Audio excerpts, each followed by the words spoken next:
Welcome to the Wild and Elemental Podcast, where intuition meets the unknown. Join us as we explore tarot, herbalism, witchcraft, spirituality, folklore, and the mysteries that connect us all.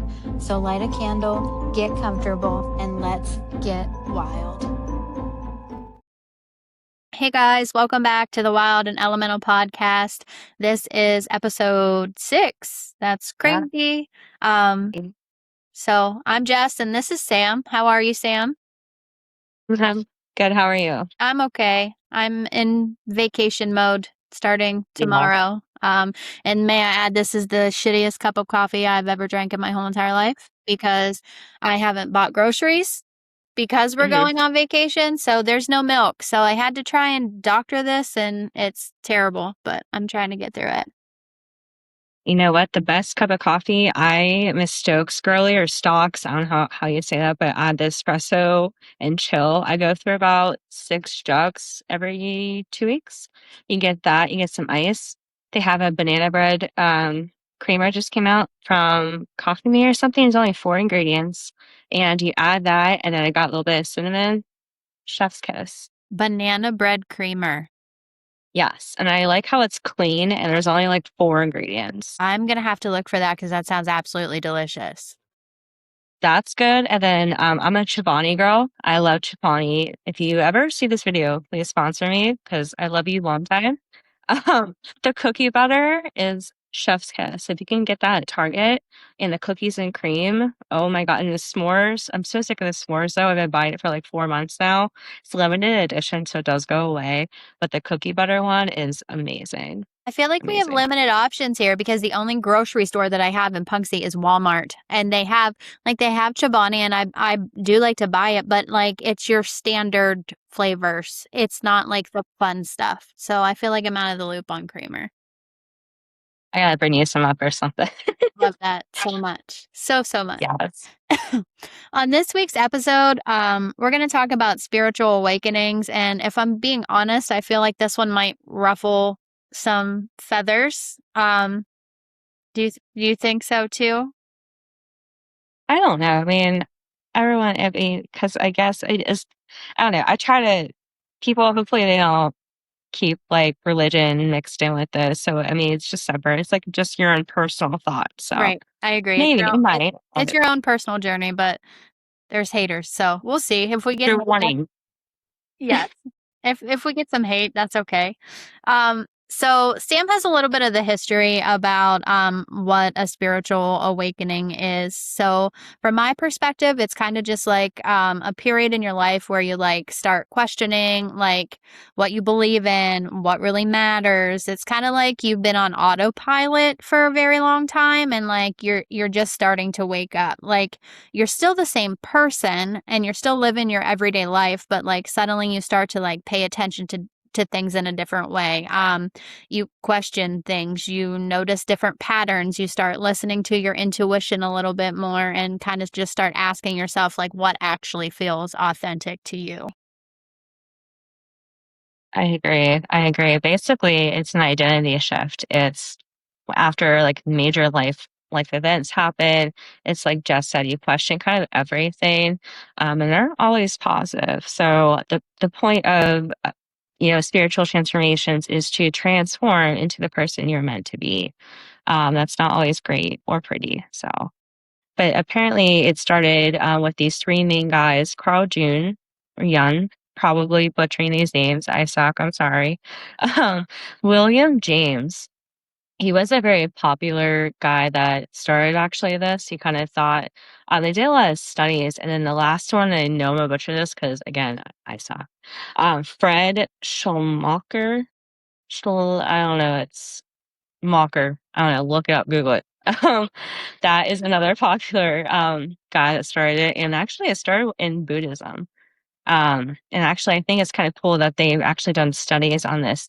There was one back in 1900s where 54 scientists went through like a spiritual awakening, and they documented everything, and they described it as a love and light, unity, and a major mind shift. So it's like kind of like elevating to the next level. Awesome. I didn't know that it originated in Buddhism. Yeah. A lot of the spiritual stuff actually started in Buddhism, which I've been reading about. It's kind of crazy. Yeah, and that's just like, um, with Reiki, that came from like Master Yasui, and that's from a whole nother country too. I feel like other countries are much more, I don't know if advanced is the right word, but maybe more in tune with like spiritual practices compared to like the United States. You know what I mean? My biggest thing is I don't like how people bring religion into it. It has nothing to do with religion. I I agree. feel like, I don't know. Yeah, I agree with you. Just because you're having a spiritual awakening doesn't automatically mean like you're a witch or you worship the devil or anything like that. It's more about perspective and how you like look at things. I actually watched a YouTube video the other day, um, and it was about a woman whose name is Dolores Cannon. She was famed with like modern spiritual awakening and a massive shift in like human consciousness.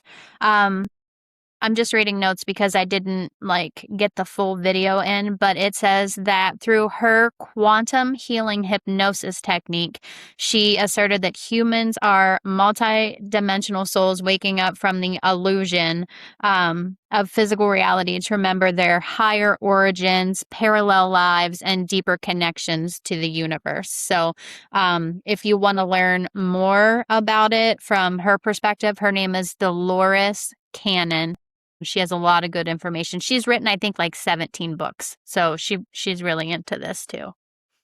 I love her, and it's kind of crazy, like, some of my beliefs that I have about the afterlife and how she described it, like, the whole life review thing, like, when apparently pass away, if she quotes, like, you go into this elevator room and you, have, like, a life review. So, essentially, like, you see how you affected other people, and then you decide to reincarnate, and I really if anyone gets a chance to look her up, her reincarnation theories are really cool. Her afterlife theories are cool, but you have a life review, and it's kind of neat how you decide if you want to come back to Earth or not. And it's just she is a very smart woman, and her the way she speaks, and she's has TikTok and everything. So she is a really cool lady. You should check her out. Yeah, definitely look her up if you want some more information.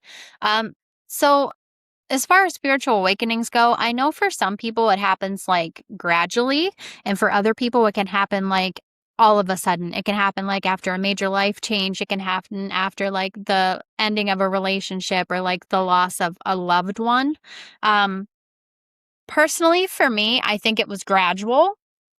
I was going through like a period in my life that I didn't really know who I was. Like I struggled very much through my late 20s and into my early 30s trying to like figure out what my purpose was.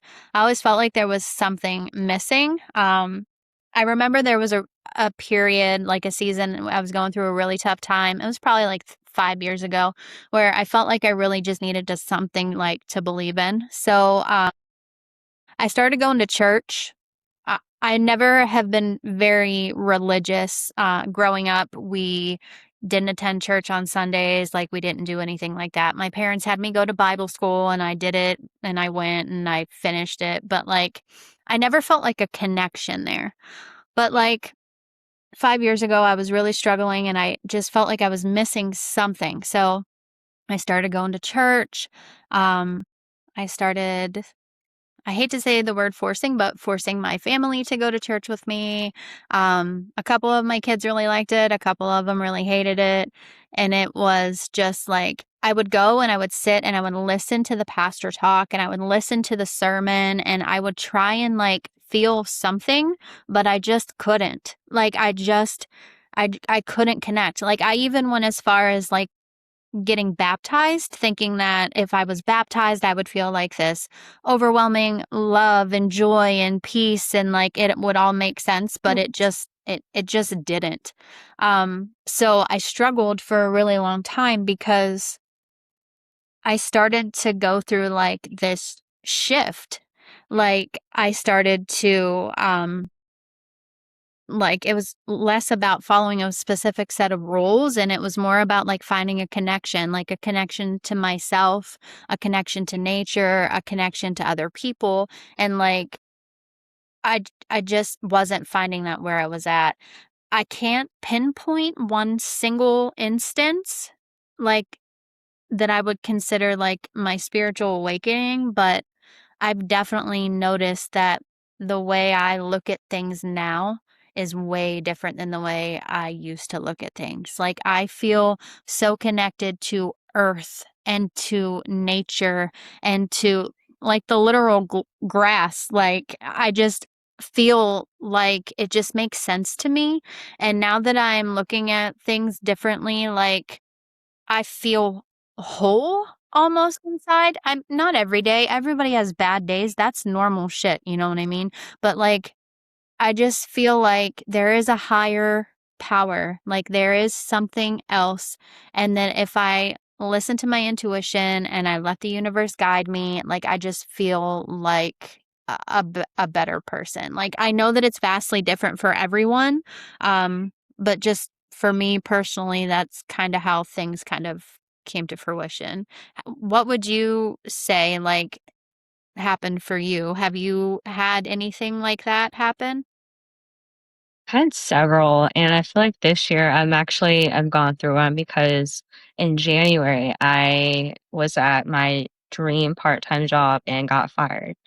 And because some guy got $5,000 order, I didn't scan something right. Long story short, anyway, I feel like that kind of put me on my like path to focusing more while traveling tarot and building up, that I started doing shows this year. And you kind of feel disconnected from things like when you're going through like a spiritual awakening, you're going through like you don't want to like right now, like I don't want to wear the same clothes I used to wear like 3 years ago. Like I don't want to listen to the same music I listened to like years ago. It's like when you're so disconnected and you're going through like a spiritual awakening, like you're trying to change and like you just don't resonate with the person you used to be. And hindsight, getting fired was probably the best thing that happened because able to focus on more on my tarot and I'm able to do something I'm passionate about. I'm able to help people. And I feel like once you start living your authentic life and you start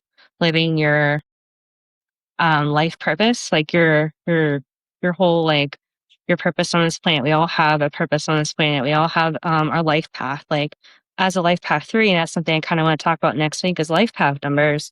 I feel like once you start living, under your life path number, start, like for life path 3, for example, I'm meant to build and connect. And I know a person who knows a person who knows a person. Like Mhm. part of my life journey is to help grow people and connect and break that negative cycle between things.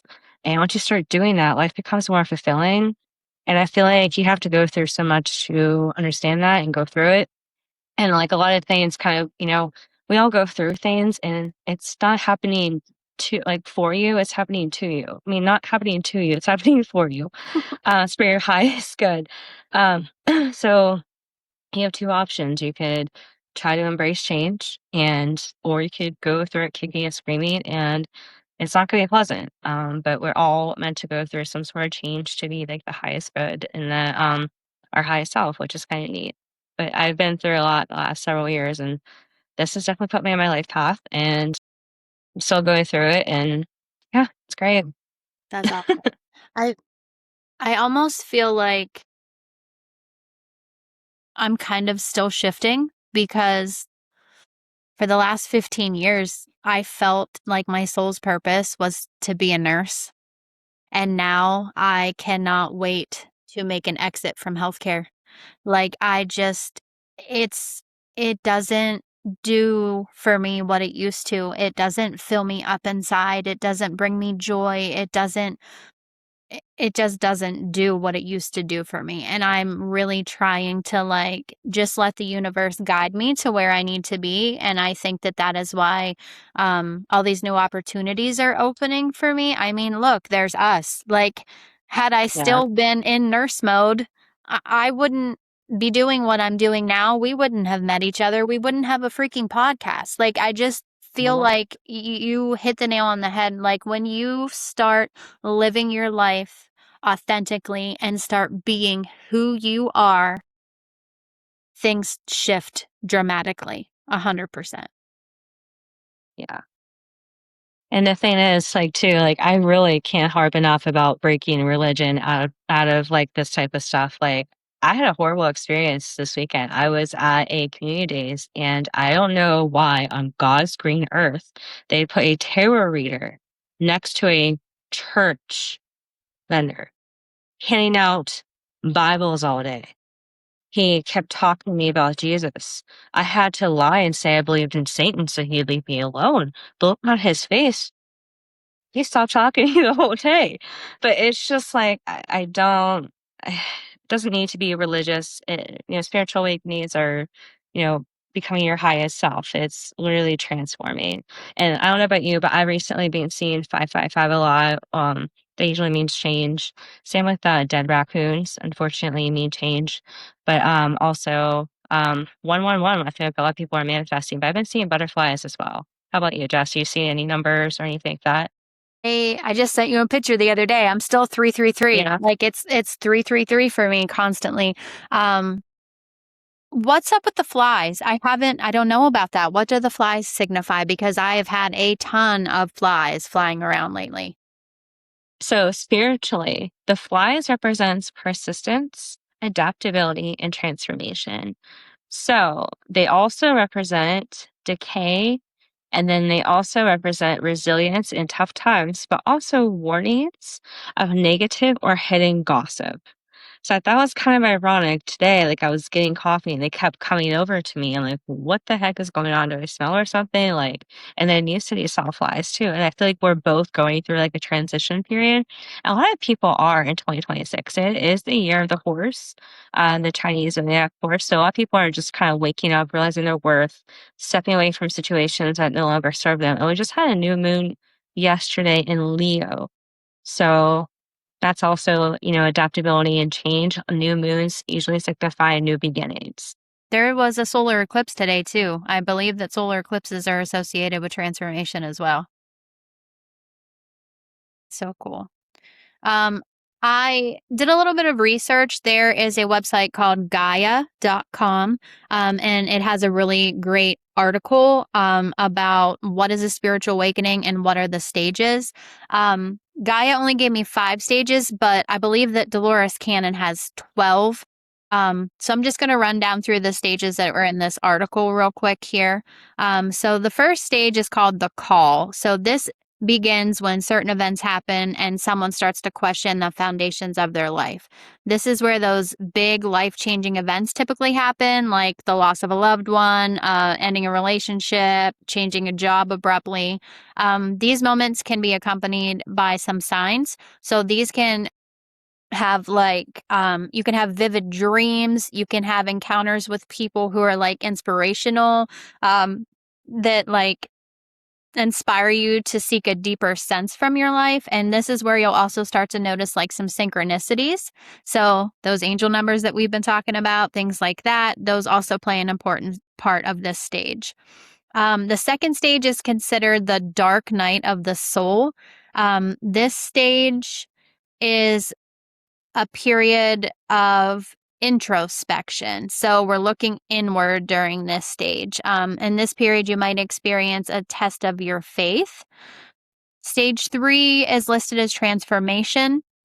In this stage, this is where we start to begin bringing in new truths into our life. This is when we start to reconstruct our internal values, even our life purpose. Some people may notice that they may even have some abilities that they didn't know they had before, or some talents that they didn't know they had before. Um, I think that during the transformation stage is where I really started to get into Reiki and learning that I had like some abilities, to feel things and that I am extremely empathic. I've always been kind of a sensitive person, but I didn't realize that I was an empath really until I started like tapping into those abilities. Stage 4 is the hermit. This stage is exactly what it sounds like. And this is when we withdraw from distractions of the external world, to deepen our new understanding and work to strengthen our new spiritual connection. This is where we work on our inner selves and make a deeper connection with the divine. And then stage 5, they have listed as materialization. So that's like where you're putting everything into action.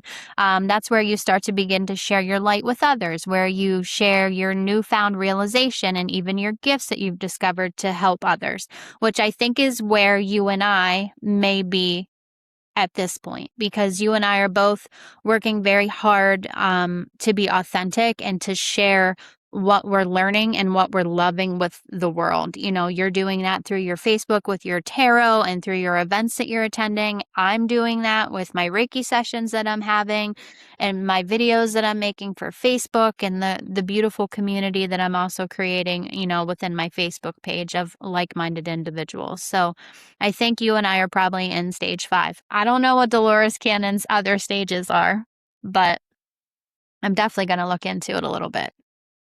Yeah. Perfect. I love it. I would be very interested to hear from our viewers. I had thought about having a guest speaker with us on this Yes. episode. There is a woman that I got to meet through a Reiki session who shared her spiritual awakening journey with me, and it's amazing. So maybe we could do a guest episode at some point here where we could have, you know, some viewers chime in on some things that they have learned throughout their spiritual awakenings too, just so everyone sees that each person's, you know, path is so individual to themselves. Not everybody is going to experience the same type of things. It's very unique to the person. Yes. I love that. That'd be really cool. I really would like to get the Hanover Witch. Oh, yes. I would love to have Beck on our podcast. That would be very, Yes. very About the cool. witch trials going on in PA. I want, yes. Yeah. We're gonna have to manifest that for sure. We're gonna make that happen. I know. She's getting a lot of traction. Her little shop I haven't been to. I definitely want to check that out. It's so cute. I was so bummed because we were just in Chambersburg, Pennsylvania this summer for a softball tournament, which it's only about an hour from Hanover, PA. And I really wanted to go. Her shop is called the Serpent's Key. If you are in the Hanover area, you should stop in and see her. And if you're interested on her modern day witch trial that she's dealing with, you should definitely look for her on Facebook. She's also on TikTok and she's on Instagram. So you should definitely look her up. Yes. It's crazy. I feel like we're So back in like the 1400s, 1300s, yeah, whenever they had rules. that's what that's what it feels like for sure. I had a tough time with our herbal ally. Um because everybody's journey with their spiritual awakening is so individualized. So I tried to pick something that I felt could be universal. So this week I chose Tulsi. It is also known as holy basil. For centuries, Tulsi has been used to prepare the mind and spirit for devotion, bring balance to the emotions, and clarity to the heart. While its roots are in ceremony and its gifts extend way beyond the altar. Modern herbalists and researchers have further illuminated the gifts of holy basil. It is considered one of the most important adaptogens. So, if you're not familiar, an adaptogen is an herb that you take to help your body learn how to adapt and deal with stressors, and it helps to balance that. So, with its unique combination of calming and uplifting properties, it's especially beneficial for those who are kind of navigating anxiety, depression, and mental fog. It gently supports the nervous system. It's considered a nervine, and it is encouraging a calm and a centered presence in the face of like daily overwhelm. This one is great in a tincture. So the Latin name, I'm gonna screw this up, Ocimum sanctum. It is from the Lamiaceae family, which is the mint family. And the part of this plant that we use are the leaves. It's very pungent. It is sweet, it is bitter, and it is warm. The herbal actions of this plant Number one is it's an adaptogen. It is used for an antidepressant. It is used anti-inflammatory. It's good for circulatory stimulant. It's a diaphoretic. It's used for anti-spasmodic purposes. It's a nervine, like I said, so that works with the nervous system, and it can be also used as a sedative. Some of the most common uses of Tulsi are stress and anxiety, mild depression, fatigue, burnout, digestive discomfort. You can use it for coughs and colds, skin eruptions. It's great in salves, headaches, and it can also be used to support detox from drug withdrawal and periods of emotional upheaval. So if you're having a really super hard time, Tulsi is something that you want to call on to help you learn how to adapt to whatever's going on. One of the most popular ways that Tulsi is used is in a tea. I have a Tulsi and spice tea here in the apothecary. It's one of my favorites. I actually talked about it on the last episode because it is literally Tulsi and cinnamon, and it is delicious. It's great for fall because it's got that cinnamon and it's warming. It's so good. It's also great in a tincture, and you can use it in culinary use too, just like you would any other type of basil. It's perfect for in the kitchen as well. Um, Tulsi is generally safe for regular use. However, few considerations. Always consult with your healthcare provider before you take any kind of herb for anything. Those with allergies to basil or other members of the mint family, you want to avoid it. Because Tulsi may lower your blood sugar, you want to be cautious if you are a diabetic, and you want to keep an eye on your blood sugar if you're taking it. And due to some traditional associations with uterine stimulation, it's best avoided during pregnancy as well. That's not something you hear every day. The folklore is fun, and there's a lot of hard names that I'm going to mispronounce, but I'm going to give it my best shot. The legend of Rinda is a myth that tells of a woman whose name is Rinda. It's spelled Vrinda, whose absolute devotion and purity protected her demon husband. To save the cosmos, Lord Vishnu intervened by breaking her illusion of virtue, leading to her husband's defeat. Realizing the deception, Rinda cursed Vishnu into a stone and transformed that stone into the Tulsi plant. I know, how cool. So the metaphysical properties of Tulsi. Tulsi is seen as a high vibrational plant ally. It is known energetically as the elixir of life. It boosts the aura, it clears heavy, stagnant energy, and brings a deep spiritual devotion. It often is used for aura and space cleansing. So the living plant itself, because it is so aromatic, the scent of it is believed to elevate the vibration in the home, creating a pure and peaceful environment. It is used to amplify prana, which is vital life force energy. There's a bug flying around in here. In humans and their environment, and it bridges the gap between the material and the divine. It is also used for protection and warding, in many folk traditions across various cultures. People have used holy basil or water infused with holy basil to sprinkle around their entryways to safeguard their homes against negative spiritual attachments. So Tulsi has a ton of uses, both medicinal and metaphysically. It is probably one of my favorite herbal allies that I like to work with. Love that. Sounds really cool. It is really, really So many cool. purposes. Yes, and I'm going to be sending some Tulsi tincture in your care package. I got you the cutest little box to put your care package in at the Dollar General the other day. They have their Halloween stuff out, so I was so excited. It's this little cardboard box and the lid flips open and Yeah. wait till you see it. I'm so excited. I'm gonna get that in the mail to you probably tomorrow. I'm excited. Thank you. I You're love welcome. it. And everyone need to check out her shop. It's so cute. You're moving, right? You got a new I property, right? I am moving. So I am going to keep my original location here at my home. I'm going to use this location primarily for my Reiki sessions. The setup is perfect. It's so cozy and serene. And it's got everything inside that I like to have for my sessions, and I feel very grounded and in tune with my space here. So we're keeping this spot. I'm still going to have a little bit of stock here for people if they want to look around after their Reiki sessions.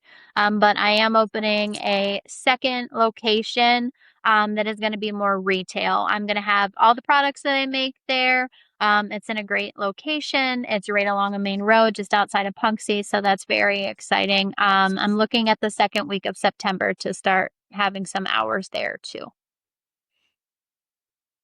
I I love did, it. Your backyard is like the most peaceful place ever. Like I I love know. it. And I'm super sad. Like I'm ready for fall, but then comes winter and all my lush green and pretty plants will be gone and it'll be bleak and depressing back here until spring arrives again. But it's still pretty cozy in the winter. The little crick really does the job. I am very curious for your week ahead card pull this week, because I feel like there are a lot of things shifting and a lot of things changing, and we are both going to be taking a little break this weekend. I'll be on vacation, and you're going to have a self care day to yourself on Saturday. So I'm very curious to see what the cards say about that.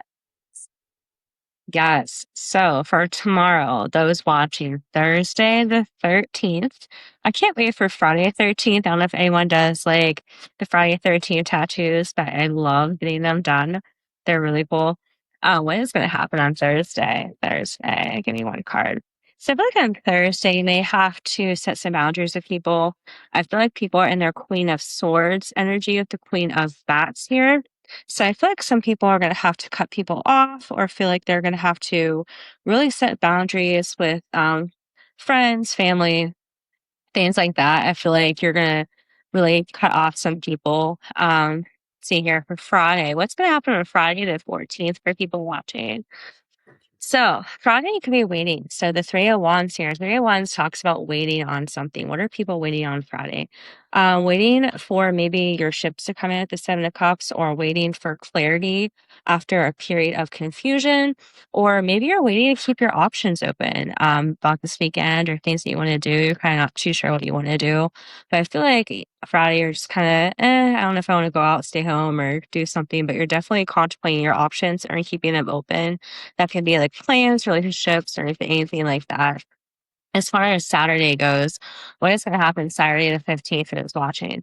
So three cards came out. So I feel like Saturday, some people may get a new job offer here at the Ace of Pentacles, or you may get, it might be a good financial abundant day. You may win a scratcher.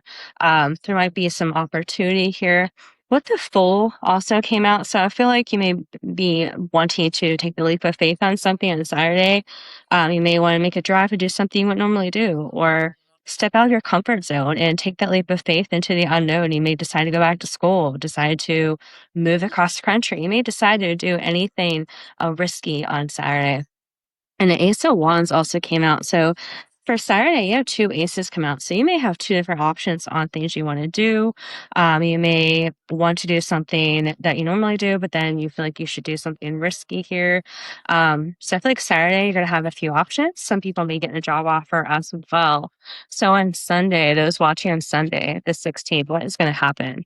So I feel like on Sunday with the Four of Pentacles here, you can definitely be holding on to something, feeling kind of reserved here. It could be a masculine or dealing with a Leo or a masculine, but there's some tower moment happening Sunday. There's some type of change, some revelation here.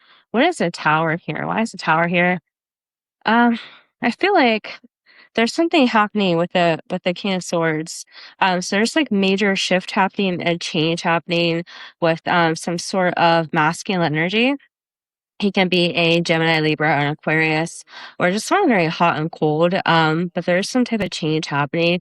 And I feel like you need to listen to your intuition about something and have some faith.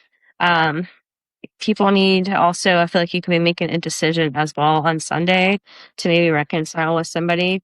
So I feel like, yeah, I feel like Saturday is going to be probably the best day. Hopefully some job offer, something money related. So yeah, I hope it's money related. I've been manifesting some me financial too. abundance all week long, so that would be Mm. fantastic. Yes. Me too. I'm doing an event on Sunday at the Cannabis Pittsburgh at the the Pittsburgh Cannabis Festival. I'm hoping it goes well, but I we shall I have a see. I have a good feeling about that one for you for some reason. Like something in my gut is telling me you're going to have a good day. Yeah, really does. But That is hopefully they'll stick me next to any church tents. I don't know why they would do This that. event, I no hate to the person who did this event, but first of all, it was unorganized chaos. Secondly, the amount of mud, it was just tumultuous. Like I had mud like literally everywhere. And thirdly, I had to park my car. Imagine parking your car, I don't know, and then walking like a mile and a half carrying all your stuff. I had to carry my 30-pound sign, a canopy, chairs, a table. I was sweating like a prize pig. I'm like, I can't do this. It was horrible. And then my tent, it was just, I don't know why we couldn't drive on the grass, but these events just kind of aren't it. So, You yeah, need hopefully to open my get own shop one day and manifest it. you need to get a Yeah. wagon. You need to get a wagon. I use I my thought little about that too, but that's so heavy. Like the sign itself is like a double-sided, like giant ass sign. That is 30 pounds in itself. I wonder if I'd fit in a wagon with a It couple will. chairs and a folding table. It will, I I don't know. promise. I promise. I have been using a wagon for softball for years, and I load cooler, my softball bag, 4 chairs, and I stack my canopy on top of it. I lay it down and I drag that effer everywhere I go. I'm telling you, Yeah, you could get it in there. It really yeah, helps. I use it for my events too. Especially if I have to go long distance. I use it if I'm doing indoor events. I load everything in my wagon and no. pull it right into the place. It's super helpful. The amount of pain that I am in is just like my arms are just like dead. Like just You're gonna have to start still. lifting weights to carry all of your equipment into your events. That's I crazy. know I need to. So, I know I'm manifesting getting a chance to open a little shop next to you and we can make it big. So I'm manifesting that. Big things are coming. I can I feel think it'd it. be really cool to have like a little coffee shop too. That Like would be I would good. love to have like a coffee shop and a little tarot shop and have like I would do like tarot drinks like the high priestess, the wheel of fortune, the Oh, magician. Like I would have tarot cool themed. That would I be want to do that so bad. awesome. No one steal that idea. Yeah. No one steal Copyright that that shit. idea. If you're watching from Spain, England, I am patenting that shit. Do not do that. Got my eyes on you. All I love right. that. This week, I'm leaving Friday morning for vacation. I will not return until Tuesday afternoon. We will be recording next week's episode late because of my vacation. This one is Hmm. late too. Life has been lifing. I don't know what's going on with us, but it's okay as long as we get it out once a week. I don't care what day it comes out. So yeah, I will Right. be away. Sam is taking a day off on Saturday and resting. We are sending her all the good vibes for a successful event on Sunday. Next week, you said life Yeah. path numbers, right? We're going to dive into life path numbers for our next episode. Yes. Okay, Yes. I'm down for So that. stay tuned. Yeah, Everyone start calculating your life path numbers. you're going to take the lead on that because I know very little about it and I'm very excited to learn. So I need you to teach me all the things. I'm excited. You're gonna have a great vacation. Hopefully no rain. Hopefully you get a chance to relax and recharge. And I'm excited for you. You never get a chance to relax. So this is your chance. Actually, I'm going to wait until next week to send your little care package because I promised you sand and seashells. So I'm going to wait to stick all your stuff in the mail until I have the whole thing together. Super excited. I love seashells. I'm so excited for you. So I got an alert that there's like coastal flooding down there today and tomorrow. So I'm hoping that like washes some really good stuff up onto the beach. Fingers crossed. Yes. All right, Fingers. guys. Thank you for listening to us ramble again. This week we dived into a little bit about spiritual awakenings and how vastly different they are for every individual person. We talked about a little bit about how my spiritual awakening has gone and continues to go, and how Sam's has happened and continues to go as well. We went over this week's herbal ally, which is Tulsi, holy basil. And Sam gave us our week ahead card pull. So we hope you guys have a good rest of your week. Tune in next week when we talk about life path numbers, and we will both be recharged and revitalized from our little breaks. So yeah, we hope you guys have a good Yes. weekend, and we will see you next week. See you next week, guys.